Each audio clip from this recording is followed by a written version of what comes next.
Vamos abrir nossas Bíblias no Evangelho de João. Evangelho de João. E aí, já eu digo o capítulo para você.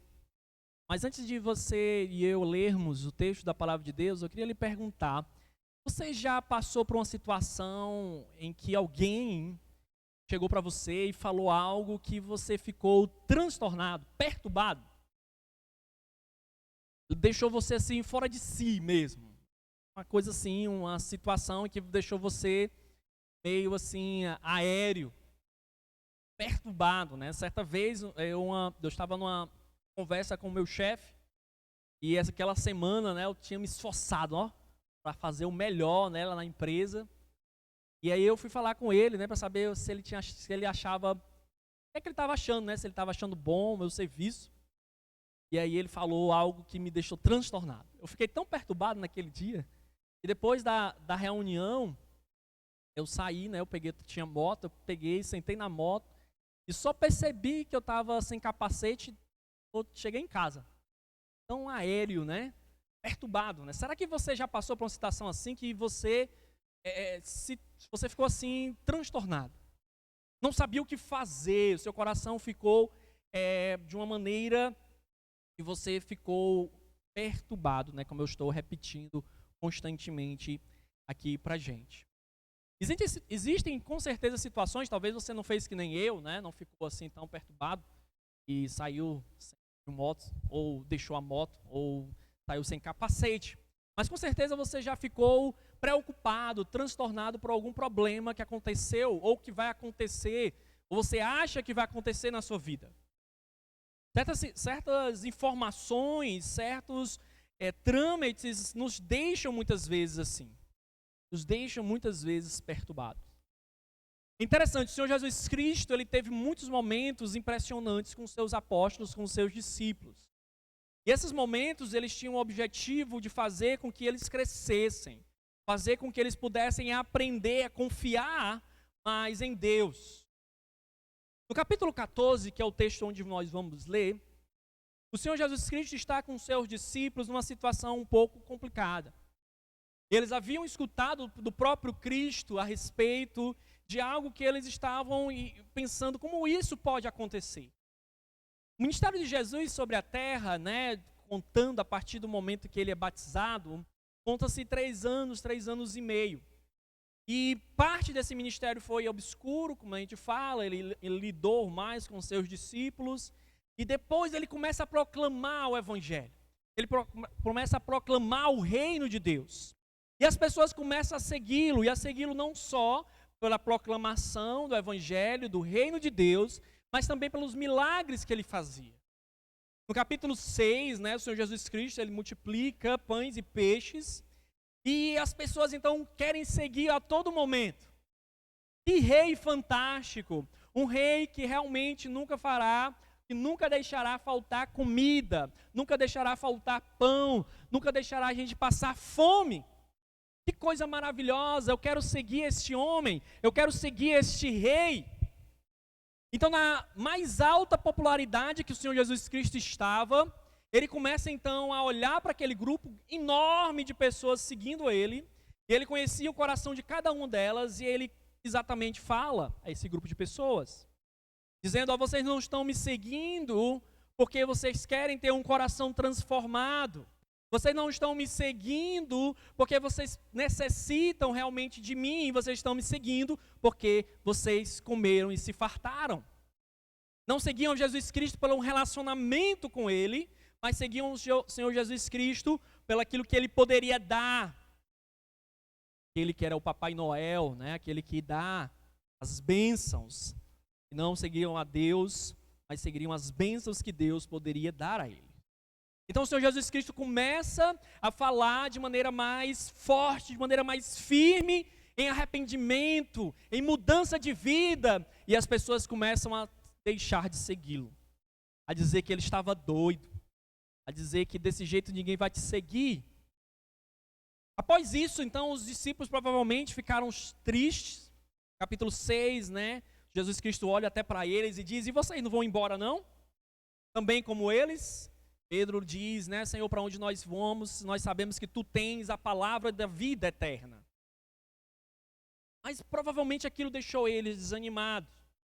O livro continua falando a respeito do Senhor Jesus Cristo, e à medida que ele se aproxima de Jerusalém, ele começa a dizer que vai ser traído, ele começa a dizer então que é necessário que o Filho do Homem venha a morrer,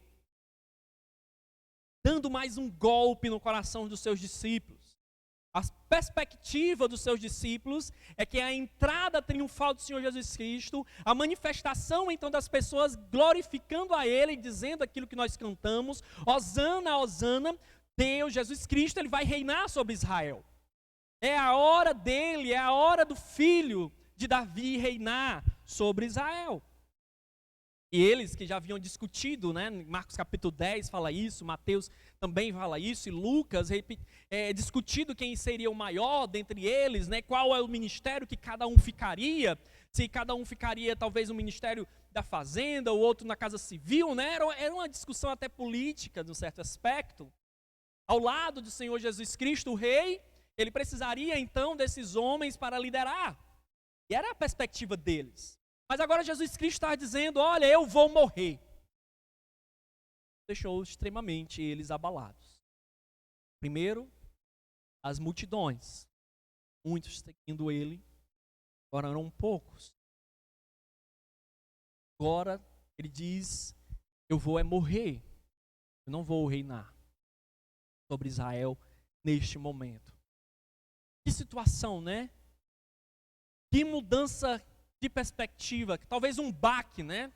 Apesar de que Jesus Cristo já havia falado isso várias e várias vezes, eles não queriam ver, eles não queriam entender. Mas o capítulo 14, então, versículo 1, começa exatamente falando sobre o seguinte, versículo 1, eu vou ler na NVI, diz assim: não se turbe o coração de vocês. O título da nossa pregação poderia ser Coração Conturbado. Estamos vivendo épocas em que as pessoas estão com o coração conturbado, perturbado, ansioso, com medo. Nunca houve tanto medo, ansiedade, depressão. Nunca se falou tanto sobre isso. O coração das pessoas estão extremamente perplexos e perturbados com os acontecimentos.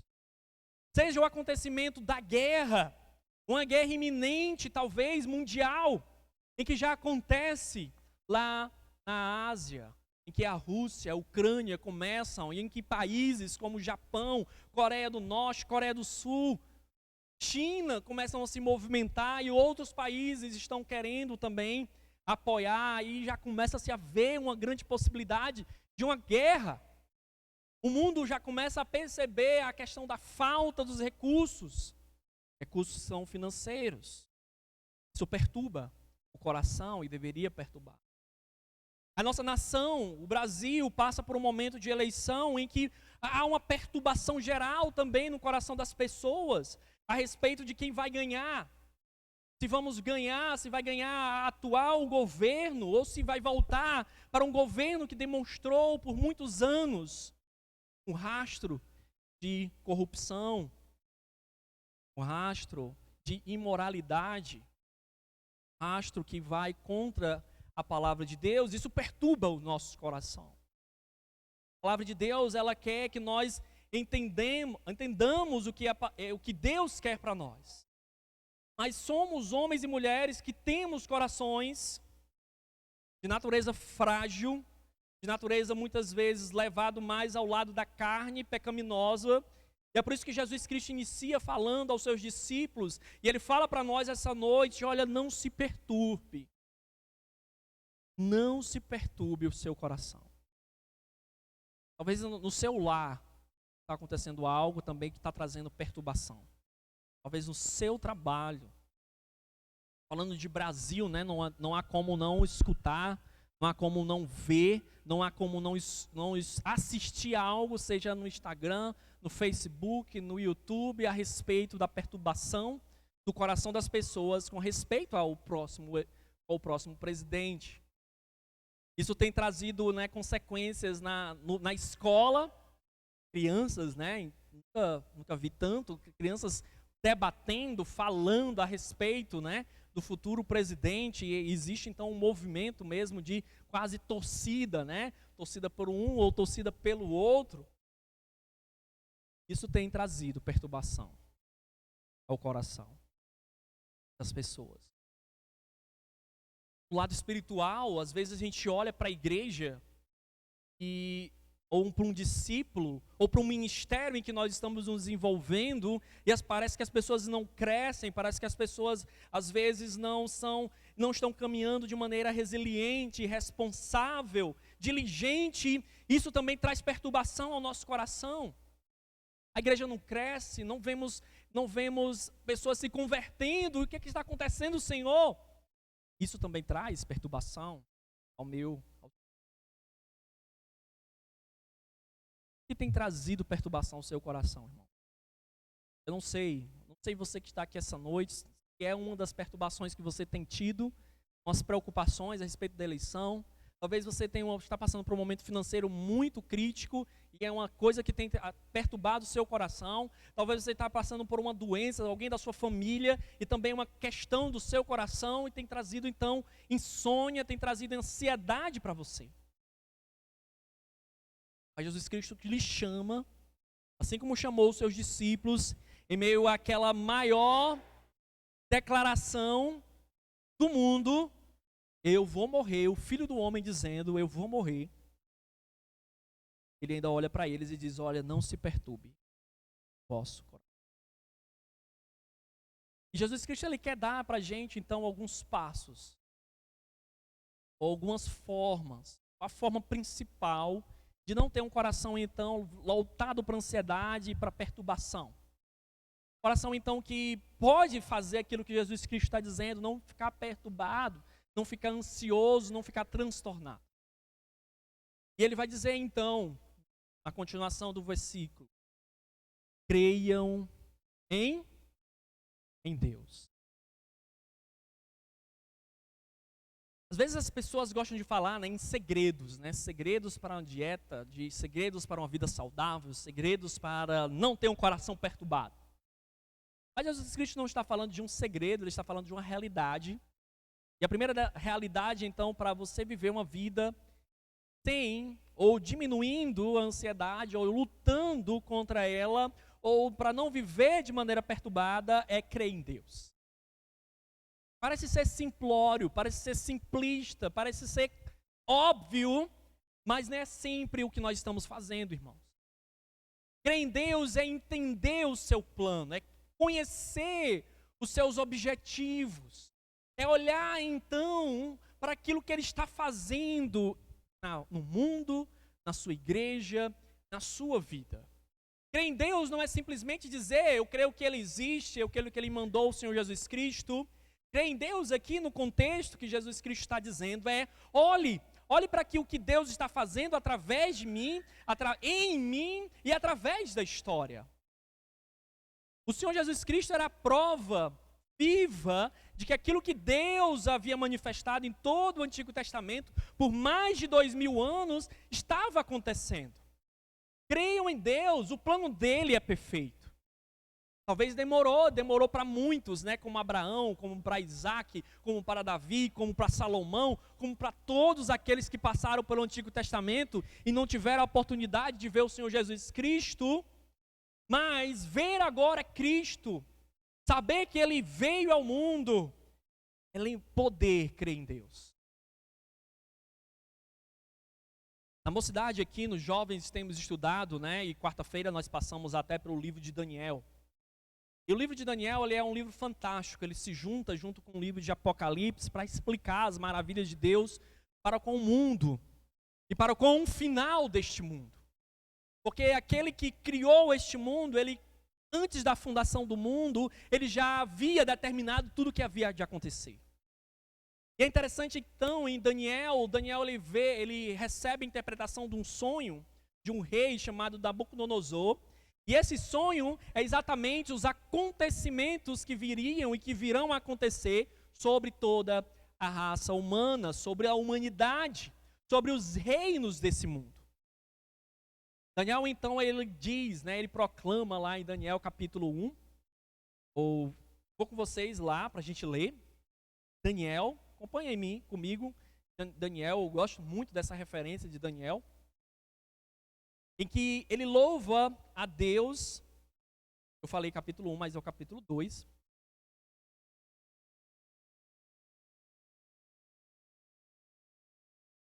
Daniel, capítulo 2, enquanto ele interpreta o sonho de Nabucodonosor, e depois, então, ele louva ao Senhor pelo que ele é, o que ele faz sobre todos os povos. Versículo 20, vou ler a finalzinho do 19. Capítulo 2, versículo 19, o final, diz assim: Daniel louvou a Deus, o Deus dos céus, e disse: Louvado seja o nome de Deus para todo sempre.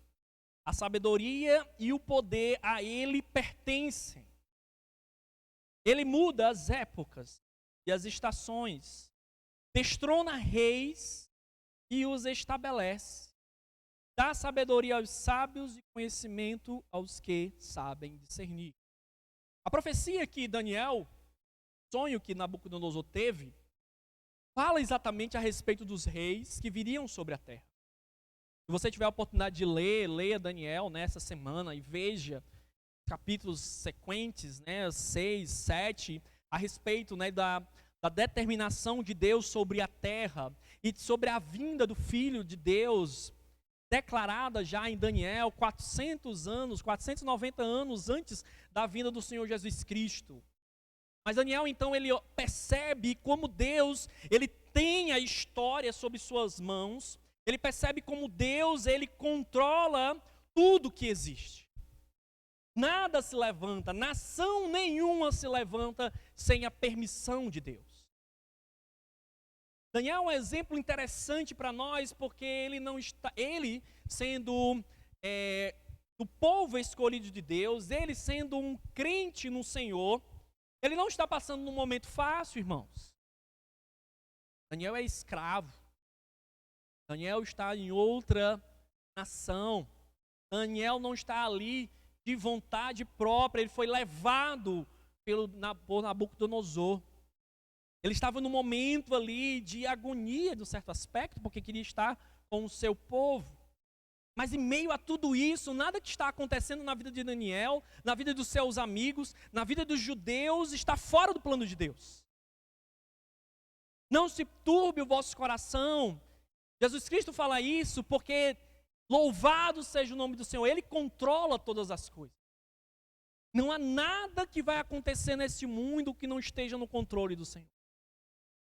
Agora, isso não isenta a nossa responsabilidade, irmãos. Daniel, ele, como eu disse, ele era um escravo, ele não tinha opção. Ou ele obedecia ou ele morria. Mas nós, como brasileiros, a gente tem opção. Você tem a opção de votar. Você tem a opção de votar e votar certo. Você tem a opção de votar e votar naquilo que poderá trazer mais benefícios para aqueles que são filhos de Deus. Você pode ter a opção, então, de não escolher o caminho que é nebuloso, que tem demonstrado já durante a história a negatividade, trazido o que não presta, para o nosso país. Mas volta lá para João. João 14. Não ter um coração ansioso e perturbado, começa então crendo em Deus. Crer em Deus é uma manifestação então do entendimento do que eu tenho do que Ele está fazendo neste mundo, de quanto Ele é soberano em tudo que há, e quanto Ele é soberano em minha vida. Isso é o primeiro passo para não ter um coração transtornado e perturbado. O segundo passo é dito pelo Senhor Jesus Cristo, Ele diz: creiam também em mim. O segundo passo então é entender não só o advento, a pessoa, o nosso Deus Pai, mas também entender a obra do seu Filho. Então Jesus Cristo veio ao mundo Ele veio para sofrer, ele veio para nos trazer exemplo, ele veio para nos dar o Espírito Santo. Interessante que o capítulo 14, na sequência, né, a partir do versículo 15, ele vai falar a respeito exatamente disso. E eu poderia até colocar em outra pregação, a gente só vai aqui em poucos versículos hoje à noite, mas em outra pregação, outra maneira de não ter um coração perturbado é saber que nós temos um Consolador. E ter um Consolador é algo que o nosso Senhor Jesus Cristo nos deu. É obra dele. Creiam em mim. Eu estou enviando, eu enviarei. Ele está conosco, nós que já somos igreja, o Espírito Santo. Ele que consola. Ele que dá o fruto do Espírito, a alegria, o amor, a paz, a paciência, o que nós precisamos para viver essa vida aqui. A grande questão é que nós dizemos e crer em João é algo muito profundo, irmão. O apóstolo João, quando escreve sobre crer, ele está falando algo muito mais do que só de algo cognitivo. Algo que a humanidade toda crê. A humanidade conhece o Senhor Jesus Cristo. Pessoas que assistiram um filme dele conhecem. Talvez algum povo indígena, talvez não conheça o Senhor Jesus Cristo nesse aspecto.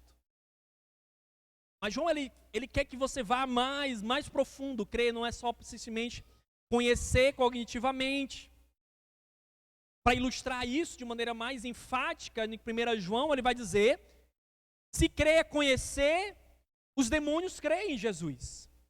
Muito mais do que a humanidade. Eles sabem que ele existe.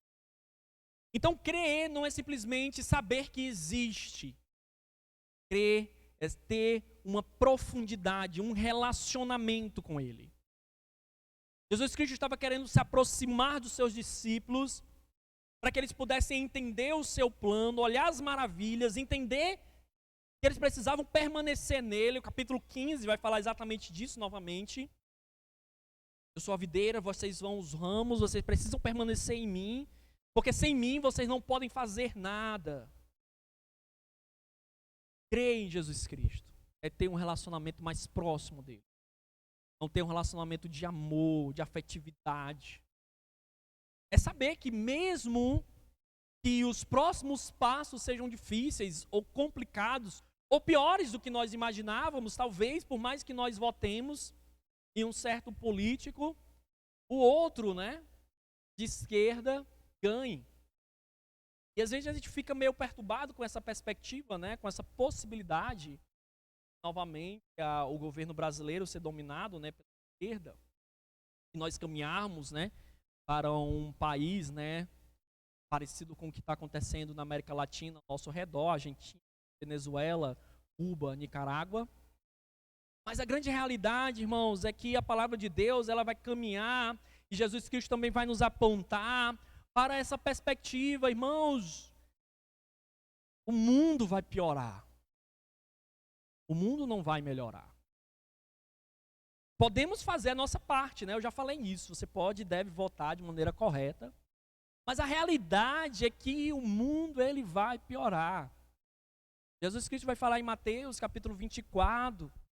Mateus capítulo 24, olha, quando vocês escutarem guerras, rumores de guerras, preocupação, a fé esfriando, a imoralidade crescendo, saiba que o Filho do Homem está prestes a vir.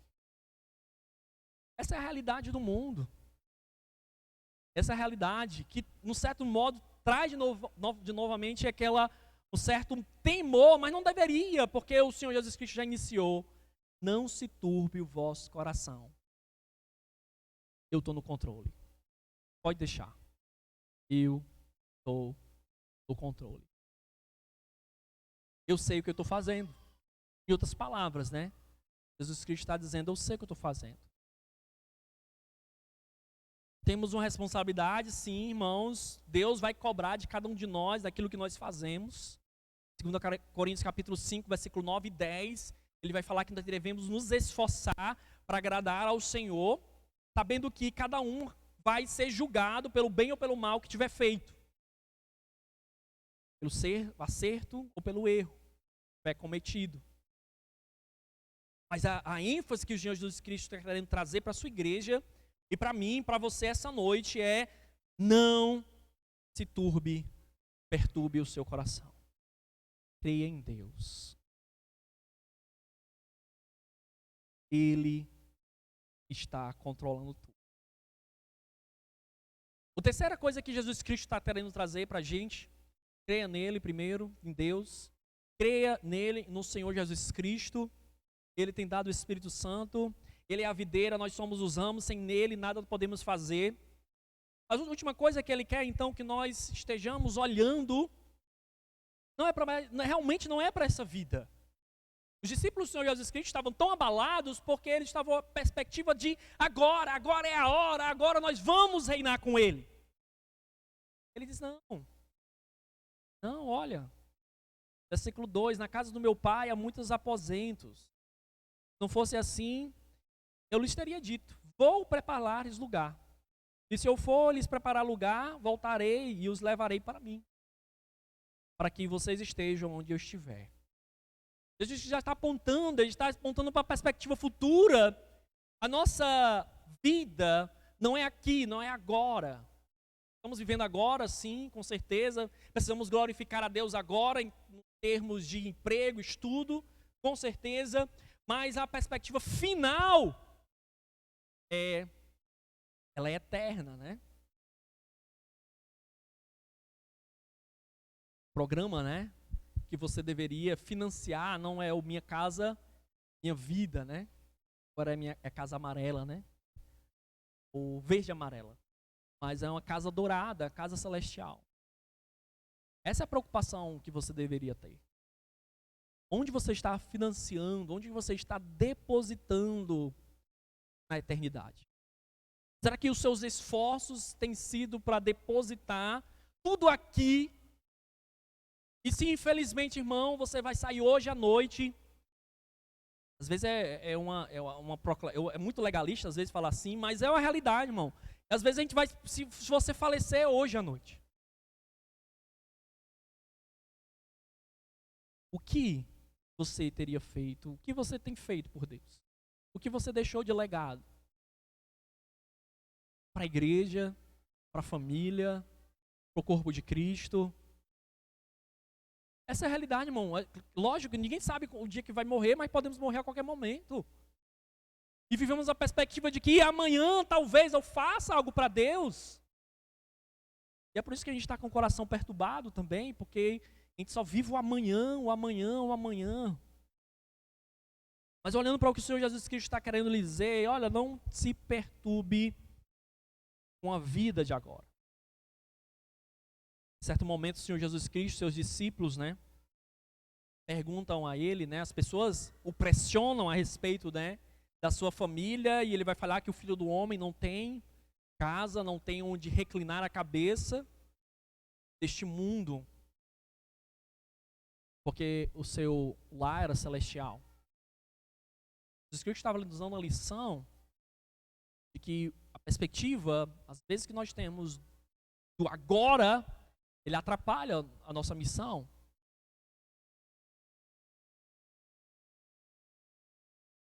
Não se turbe o vosso coração.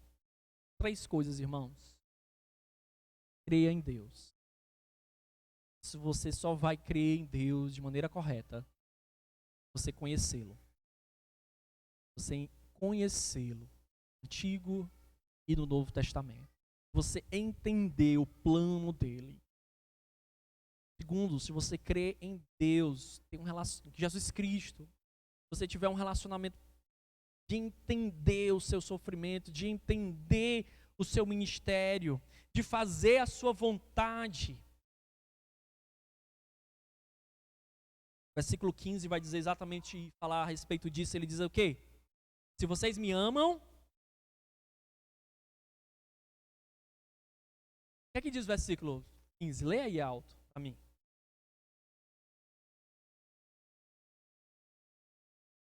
Mais alto. Se vocês... A NVI vai falar obedecerão. A Ara vai falar guardarão. A grande questão é que conhecer, crer no Senhor Jesus Cristo, Amá-lo é obedecer os seus mandamentos. Pessoas muitas vezes elas estão caminhando para a ansiedade e para outros caminhos por falta às vezes de buscar a Deus. Às vezes a situação está difícil, precisamos ajudá-los, assim, perceber se elas estão assim. Mas o primeiro passo de não ter um coração perturbado é crer em Deus e crer em Senhor Jesus. E terceiro, é saber que por mais do que eu perca minha casa, por mais do que eu perca as minhas vestes, por mais que eu perca, e é uma das questões que debatem muito a respeito disso, o meu salário, a minha casa celestial, ela é garantida na eternidade pelo Senhor Jesus Cristo. Isso é o mais importante. Ele não nos deixará. Ele não nos abandonará. E, como diz o cântico e a palavra de Deus, o melhor de Deus ainda está por vir. Amém? Baixe sua cabeça, orem ao Senhor.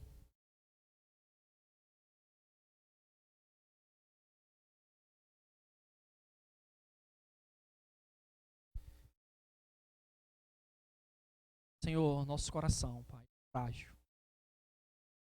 Senhor, nosso coração muitas vezes é levado pela ansiedade, pelas dificuldades. Tão pessimistas. Somos muitas vezes também ansiosos. Mas, ó Senhor, ajuda-nos a, como o Senhor falou aos teus discípulos, e o vosso coração. Que seja uma realidade, nosso coração não esteja perturbado, transtornado, ansioso. Não porque problemas virão, porque eles virão.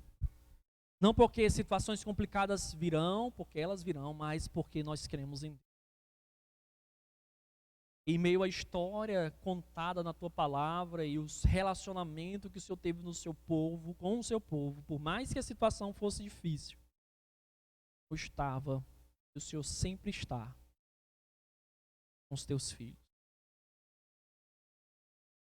Ó Senhor, ajuda também a crermos no teu Filho, Jesus Cristo, a obedecermos a palavra dEle, amarmos a Ele, obedecendo a Ele, buscar um relacionamento verdadeiro com Ele, pelo que Ele fez por nós. Pela graça derramada em nossa vida, Senhor, nós que não merecíamos nada, mas o Senhor nos entregou teu Filho para morrer por nós, nos purificar, nos limpar do pecado. Ó Senhor, ajuda-nos também a olhar de maneira futura. O investimento que nós estamos fazendo hoje não é para aqui, Senhor. Por mais que o Senhor quer que nós vivamos, estudemos, trabalhemos, sejamos homens e mulheres excelentes naquilo que nós fazemos, mas o grande investimento, ele é eterno. E quem está preparando esse investimento também é o Senhor Jesus Cristo.